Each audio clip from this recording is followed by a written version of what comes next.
Hi. അപ്പോൾ നമ്മളെ ഈ കുറച്ചധികം മദാമ്മമാർ പറയുന്ന ഒരു കാര്യമുണ്ട്, എനിക്ക് കണ്ടന്റ് ഇല്ല എന്നുള്ളത്. ഈ കണ്ടന്റിൻ്റെ കാര്യം പറയുമ്പോൾ നിങ്ങൾക്ക് എൻ്റെ വീഡിയോകൾ എടുത്തു നോക്കിക്കഴിഞ്ഞാൽ ആവർത്തന വിരസത ഉണ്ടാക്കുന്ന വീഡിയോകൾ ആവർത്തിച്ച് നിങ്ങൾക്ക് കാണാൻ കഴിയില്ല. പിന്നെ കണ്ടന്റ് ഇല്ല. ഞാൻ ഓരോ കാര്യങ്ങൾക്ക് ഓരോ രീതിയിൽ പ്രതികരണവുമായിട്ട് വരുന്ന ഒരാളാണ്. എൻ്റെ പ്രതികരണ വീഡിയോകൾ നിങ്ങൾ എടുത്തു നോക്കിയാലും അതിലൊരു ആവർത്തന വിരസത ഉണ്ടാകാൻ വേണ്ടിയിട്ട് സാധ്യതയില്ല. പിന്നെ കണ്ടന്റിൻ്റെ കാര്യം പറയുമ്പോൾ എൻ്റെ മക്കളുടെ വികൃതികളൊക്കെ എടുത്ത് ഞാൻ കണ്ടന്റ് ആക്കാൻ വേണ്ടിയിട്ട് നിന്ന് കഴിഞ്ഞാൽ ഒരു ദിവസം 6 വീഡിയോ എനിക്ക് ഇടാൻ വേണ്ടിയിട്ട് പറ്റും. പിന്നെ എൻ്റെ വീട്ടിലെ സർവത്ര കാര്യങ്ങളും ചെയ്യുന്നത് ഞാനാണ്. ഞാൻ വീട്ടിൽ വേണ്ടുന്ന സാധനങ്ങൾ പോയി വാങ്ങുന്നത് മുതൽ വീട്ടിൽ വന്ന് ഞാൻ വെക്കുന്നത് വരെ ഞാനാണ്. അപ്പം അതൊക്കെ എടുത്ത് ഞാൻ കണ്ടന്റ് ആക്കണം എന്ന് എനിക്ക് ഭയങ്കര ആഗ്രഹമാണ്. പക്ഷെ എന്ത് ചെയ്യാൻ സാധിക്കുന്നില്ല. വിടാതെ പിന്തുണമാരുണ്ട്. അപ്പം അവരിങ്ങനെ എന്തെങ്കിലുമൊക്കെ കിടന്ന് ഇങ്ങനെ കാറി കൂവി നിലവിളിക്കുമ്പോൾ അതിന് മറുപടിയുമായിട്ട് വരാൻ എനിക്ക് താല്പര്യമുണ്ടായിട്ടല്ല. പക്ഷെ ഞാൻ മറുപടിയുമായിട്ട് വന്നില്ലെങ്കിൽ ഇവരെന്ത് വിചാരിക്കുമെന്ന് അറിയാമോ? കണ്ടോ ഇവള് പേടിച്ചു പോയേ എന്ന് പറയും. അതുകൊണ്ടാണ്. പിന്നെ എൻ്റെ ഭർത്താവിനെ എന്തിനോ കിടന്ന് വെല്ലുവിളിക്കുന്നുണ്ട്. അവൻ ആണാണോ പെണ്ണാണോ, പിന്നെന്താണ് അവൻ തലകുനിച്ചാണോ നടക്കുന്നത്, നിവർത്തിയാണോ നടക്കുന്നത് എന്ന് ചോദിക്കുമ്പോൾ നിന്റെ ആങ്ങള കവലയിലോട്ട് ഇറങ്ങുമ്പോൾ ആൾക്കാർ ചോദിക്കുന്നു നിന്റെ പെങ്ങൾ എന്താണ് ഇങ്ങനെയെന്ന്. അയ്യോ അതിൻ്റെ അടുത്ത് ഒന്നും പറയാൻ പറ്റില്ല, അതിന് പ്രാന്താണെന്നാണ് ആ ചങ്ങായി നാട്ടുകാരോട് പറയണമെന്നാണ് നാട്ടുകാരെൻ്റെ അടുത്ത് പറഞ്ഞത്. എന്തായാലും എൻ്റെ ഭർത്താവ് എൻ്റെ കൂടെ പുറത്തിറങ്ങുമ്പോൾ തല നിവർത്തി വെച്ചിട്ടാണ് നടന്നു വരുന്നത്.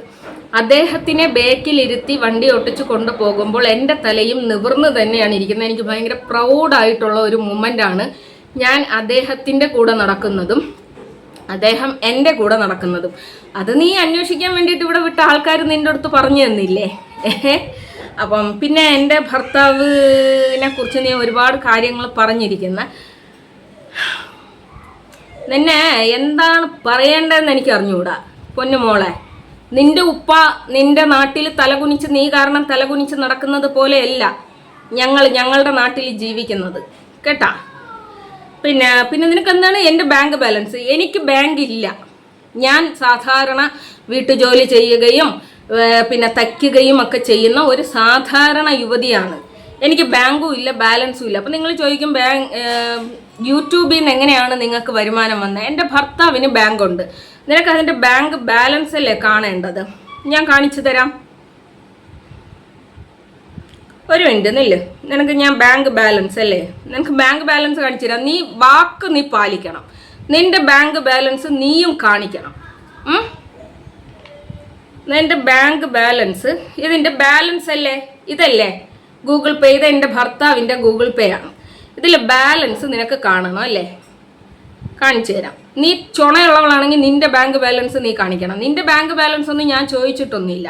പിന്നെ നീ ചോദിച്ച സ്ഥിതിക്ക് നിനക്ക് കാണിച്ചു തന്നില്ലെങ്കിൽ പിന്നെ ഞാൻ എന്തുവാ? ഇതാ കണ്ട 126 രൂപയുണ്ട് എൻ്റെ ബാങ്ക് ബാലൻസ്. മതിയാ കണ്ട് ബോധ്യപ്പെട്ട? ഇത് എൻ്റെ ഭർത്താവിൻ്റെ ബാങ്ക് ബാലൻസ് ആണ്. പിന്നെ എനിക്ക് ബാങ്കിലൊന്നും ഇടാൻ വേണ്ടിയിട്ടുള്ള ക്യാഷ് ഒന്നും തരാൻ ആരും ഇല്ലടേ. എൻ്റെ ബാങ്ക് ബാലൻസും ഇല്ല. അപ്പോൾ നീ എൻ്റെ നമ്പർ തപ്പാൻ വേണ്ടിയിട്ട് പുതിയ ഒരു ഐഡിയ ആയിട്ട് വന്നത് എനിക്ക് മനസ്സിലായി. എന്തായാലും അതിൽ ഈ മക്കളെ കുറിച്ചൊക്കെ ഒരുപാട് കാര്യങ്ങൾ നീ പറയുന്നുണ്ട്. ഞാൻ എൻ്റെ മക്കളെ ഞാൻ ഒരുപാട് ആഗ്രഹിച്ച് ഇഷ്ടപ്പെട്ട് ആണ് എൻ്റെ മക്കളെ ഞാൻ സൃഷ്ടിച്ചത്. ഒരുപാട് പ്രതീക്ഷയിലും സ്വപ്നത്തിലും തന്നെയാണ് ഞാൻ എൻ്റെ മക്കളെ പോറ്റുന്നതും. അതെനിക്ക് ആരോടും കൊട്ടിഘോഷിക്കേണ്ട കാര്യമൊന്നുമില്ല.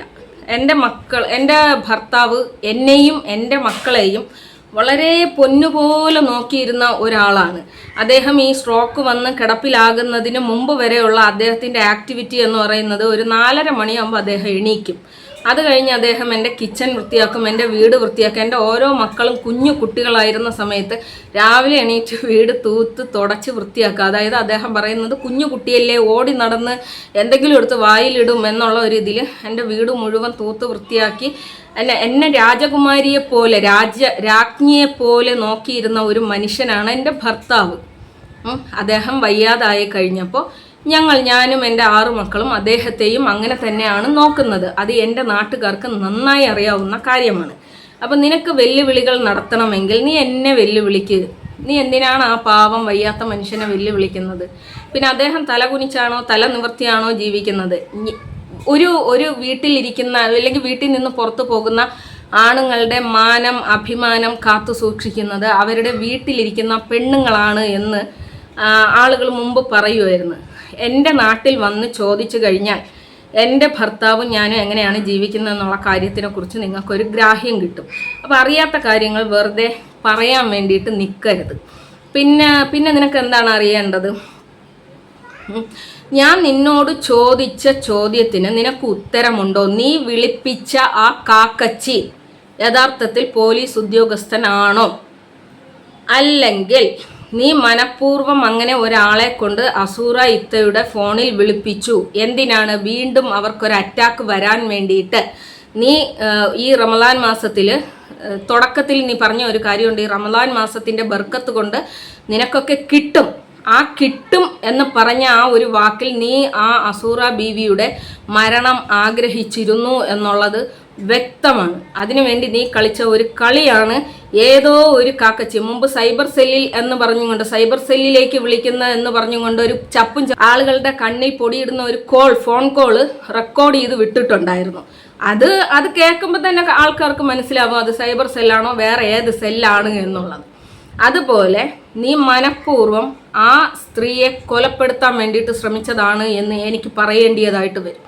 അത്രയും മോശമായിട്ട് ചിന്തിക്കാൻ, അത്രയും വൾഗറായിട്ട് ചിന്തിക്കാൻ നിന്നെ കൊണ്ട് എങ്ങനെ സാധിക്കുന്നു പൊന്നുമോളെ? പിന്നെ അതുപോലെ തന്നെ നിൻ്റെ മക്കളെ കൊണ്ട് എന്നെ അടുപ്പിക്കുമെന്ന് പറയാൻ പൈത മക്കളാണ് ആ കുട്ടികൾക്ക്. എൻ്റെ ഏത് കൊച്ചിൻ്റെ പ്രായം കാണും? അത്രയും ചെറിയ കുട്ടികളെ കൊണ്ട് നമിച്ചു പൊന്നുമോളെ, നമിച്ചു. അതേ കണക്ക് നീ എൻ്റെ കമ്മ്യൂണിറ്റി പോസ്റ്റിൽ കിടക്കുന്ന പോസ്റ്റുകൾ വരെ എടുത്തുകൊണ്ട് പോയി കണ്ടന്റ് ആക്കുന്നത് നീയാണ്. എന്നിട്ട് നീ എന്നെ പറയുകയാണ് നിന്നെ ഞാൻ കണ്ടന്റ് ആക്കുന്നു. എൻ്റെ വീഡിയോയ്ക്ക് താഴെ വരുന്ന കമൻറ്റുകൾ എടുത്തുകൊണ്ട് പോയി കണ്ടന്റ് ആക്കുന്നത് നീ. എന്നിട്ട് നീ പറയുന്നു ഞാൻ നിന്നെ കണ്ടന്റ് ആക്കുന്നു. ഓക്കെ, അങ്ങനെയെങ്കിൽ അങ്ങനെ. പക്ഷേ നീ ഇപ്പം ഇത്രയൊക്കെ കാര്യങ്ങൾ പറഞ്ഞ സ്ഥിതിക്ക് ഞാൻ ഒറ്റ കാര്യം കൂടിയേ നിൻ്റെ അടുത്ത് ചോദിക്കുന്നുള്ളൂ. നീ എന്തുകൊണ്ടാണ് ഈ 2 ലക്ഷം രൂപയുടെ സ്വർണ്ണ ഹദിയയുടെ വീഡിയോ മുക്കിയത്? ഇതിൻ്റെ താഴെ വന്ന് കിടന്ന് മെഴുകുന്ന കുറച്ചധികം ആൾക്കാരുണ്ട്. പോട്ടുമോളെ സാരമില്ല എന്നൊക്കെ പറഞ്ഞുകൊണ്ട് അവരെ മൈൻഡ് ചെയ്യണ്ട, അവരുടെ മക്കൾക്ക് തിന്നാൻ കൊടുക്കാനല്ലേ നിന്നെ കണ്ടന്റ് ആക്കുന്നത് എന്നൊക്കെ പറഞ്ഞ് മെഴുകുന്ന അന്തങ്ങളെ നിങ്ങളൊന്ന് ചോദ്യര്. ആ 2 ലക്ഷം രൂപയുടെ വീഡിയോ, 2 ലക്ഷം രൂപയുടെ ഹദിയ വീഡിയോ ഇവൾ എന്തുകൊണ്ട് മുക്കി? ഇവളുടെ കഴുത്തിൽ ഇന്നലെ ഇട്ടിരുന്ന ആ ഒരു നെക്ലസിൻ്റെ വീഡിയോ എന്തുകൊണ്ട് മുക്കി? നിങ്ങൾക്ക് ചിന്തിക്കാൻ കഴിവില്ല. പിന്നെ അതേ കണക്ക് ഈ കൊച്ചമ്മ പറയണ മറ്റൊരു കാര്യം ഉണ്ടായിരുന്നു. ഈ കൊച്ചമ്മയ്ക്ക് ദാനം കൊടുത്ത ആളുകൾ ഇപ്പോൾ ഭയങ്കര ഉന്നതിയിലാണെന്ന്. ഈ ഭയങ്കര ഉന്നതി എന്ന് പറയണത് എയറിലാണെന്നാണ്.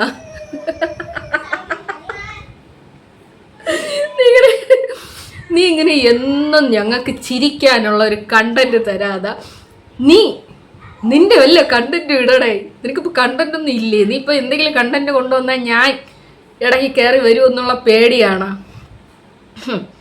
നീ എന്ത് കണ്ടന്റ് കൊണ്ടുവന്നാലും ഞാൻ എൻ്റെ ഇടയിൽ കയറും. ഒന്നും പറയാനില്ല. ഈ നാട്ടുകാർക്ക് കണ്ണും ഇല്ല ചെവിയും ഇല്ല. പിന്നെ കുറേ പേര് വന്നിട്ട് പറയണ ഞങ്ങൾ കൊടുക്കുന്ന ഞങ്ങൾ വാങ്ങിക്കുന്ന എന്നൊക്കെ പറയുന്നുണ്ട്. നിങ്ങൾ ഇനിയും കൊടുക്കണം. അങ്ങനെ കൊടുത്ത് തിന്നുമ്പോൾ ഇതുപോലെ എല്ലിൻ്റെ ഇടയിൽ കയറും. അങ്ങനെ എല്ലിൻ്റെ ഇടയിൽ കയറുമ്പോൾ മക്കളെയൊക്കെ കൊണ്ടുവന്ന് ഇങ്ങനെ ഇരുത്തിയിട്ട് ചെറിയ പൈത മക്കൾ ആ പൈസ മക്കൾ അതിൻ്റെ അറിവില്ലാതെ ആ കുട്ടികൾ പറയുന്നതാണ്. അത് കേട്ടാൽ ഒന്നും പറയാനില്ല പൊന്നുമോളെ. അപ്പം ഞാൻ എൻ്റെ ബാങ്ക് ബാലൻസ് കാണിച്ചു തന്നിട്ടുണ്ട്. അപ്പം നീ എപ്പോഴാണ് ബാങ്ക് ബാലൻസ് കാണിക്കുന്നത്?